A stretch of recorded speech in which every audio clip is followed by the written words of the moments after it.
Hi friends. I just wanted to come on here and quickly do a vlog style check-in with these concealers. I thought, okay, I could capture footage of wear tests, put it in a concealer ranking video, or just do the vlog and just put it on the YouTube. So here's what I have on. I actually have on Linda's Spectral Palette on the eyes. I grabbed this during her flash 50% off sale. Under the eyes, I actually have a few things on.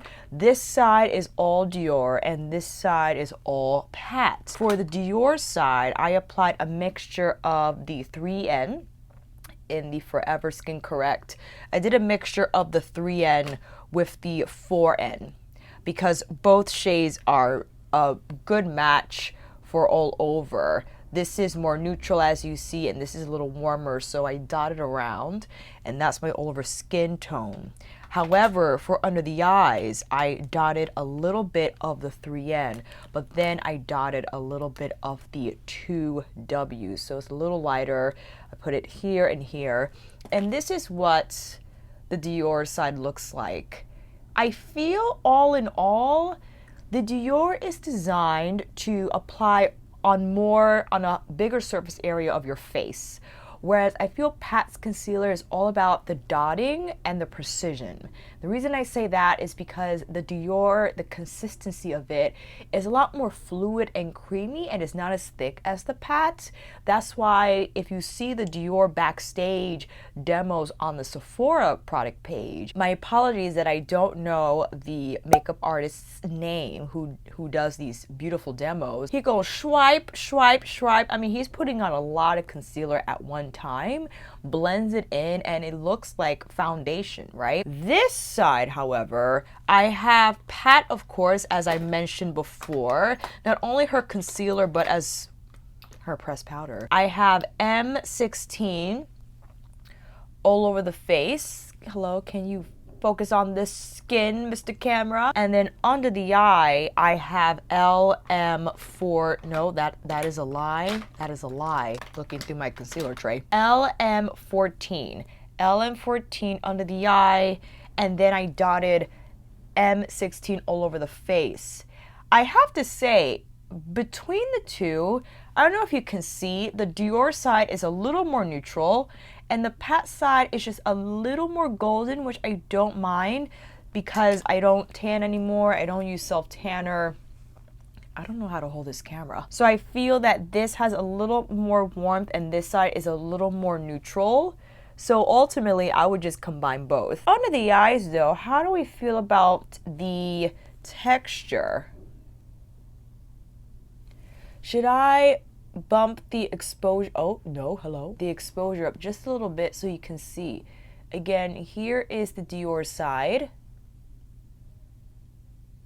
I know my mascara dropped. Oh, you want to know the time I put this on? Well, I completed my makeup around 7 a.m. It is now 3:42 p.m. It was a long day, friends. It wasn't too cold. It was a high of 49. I would think humidity levels were quite low. It was a beautiful day. So there was no humidity. There was no cold air like a 30-degree or 20-degree day that we had in the past. I taught 3 classes. The room temperature was warm, but it wasn't like hot yoga warm. It wasn't very sweaty. When I teach, I don't do a lot with them because I make sure that I'm teaching and everyone is safe and all right to go. But my face wasn't sweating. In fact, I received a lot of compliments on my makeup today to say, how do you look so nice? I'm like, this is what you use, baby. Also on top of the Dior, I'm trying the new Linda Infinity powder. I applied medium all over, but on this side, I applied Pat's medium pressed powder on the majority of my face, and then I went in with her light powder under the eyes. My friend Malini, hey Malini, she was saying the Pat looks really airbrushed and filtered from afar. I don't know if you can tell that is. Let's cut down the exposure actually. maybe we could get a little more texture. So again, this is the Pat side, M16, L, M14. And this is the Dior side in 3W, lies, 3N, 4N, and 2W. What do we think? Do you think they look kind of the same? I feel this is a little more brightening because the 2W shade is significantly lighter than LM14 from Pat. You could just see them in the vial. See how 2W is a little more neutral and the LM14 is a little more yellow? That's the reason why I was jumping between LM13, LM14. Just ended up getting number 14 because I didn't want to overdo it with the concealers. I feel this is more daily friendly and it doesn't look as brightening, which is cool. If any, I have so many concealers. If I wanted more brightness, I will go in with the Hourglass Sienna or just go with the Dior 2W on top of Pat's concealer. Not a problem at all. As far as the face, I'm actually quite impressed with the staying power. I'm looking at myself in the mirror. Dare I say, I feel the Pat side lasted a little bit better. I'm not sure because you can see here, I actually have this shade from Linda's palette on as blush. I got this peachy dim, it's called Dim. I have it on the face and I have Charlotte's Bar of Gold as my highlight and a little bit of the Alamar Cosmetics Brighten and Bronze as my bronzer. But I feel on this side you could see more texture. And granted, I have a little thing going there and I have more texture here in general.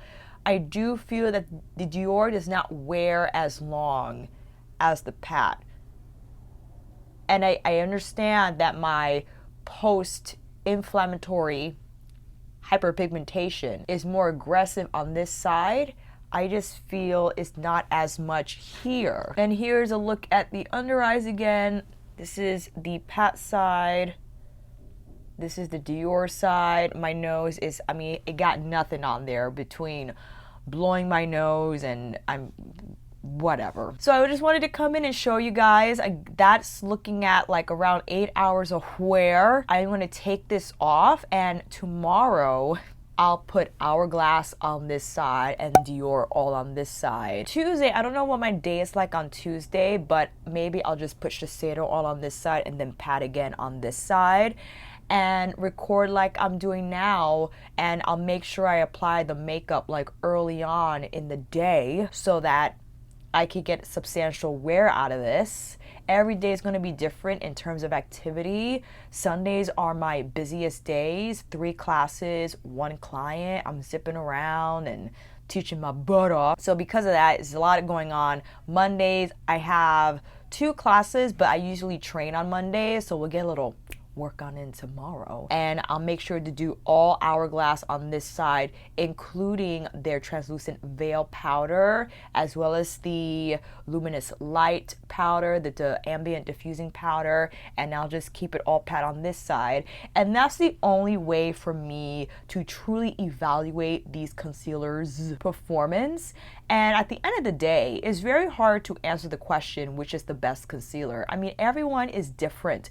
Everyone's skin is different. Everyone's application technique preference is different. Their environment, their lifestyle. All I could provide you is how the concealer works on me and how I think is best applied. So from this day, I find that Pat's concealer is best for spot concealing those accurate portions or those smaller portions on your face that need the most coverage, because it is a higher coverage concealer than I think the Dior. And the Dior is, if you like to use concealer as foundation or just to spot conceal where you like, it's nice and fluid and it covers your face quickly. That's my standout observation from applying both this morning. But as far as I'm concerned, I love both of them, absolutely. But I do think I get longer wear from the Pat side than I do from the Dior. So again, we're looking at the Dior and we're looking at Pat. Hi. So yeah, let me know down below what you think, friends, and I'll hit you up with another concealer vlog, and we'll see how the Hourglass does in comparison to Pat. And until then, friends, that is a wrap. Thank you all so much for watching. I hope this video helped. And if you like this video, please give it a thumbs up and maybe consider subscribing to my channel. And until then, I'll see you on here again with another tutorial, concealer check-in, review, get ready with me, or Friday night chit chat. Take care, and I'll see you again soon.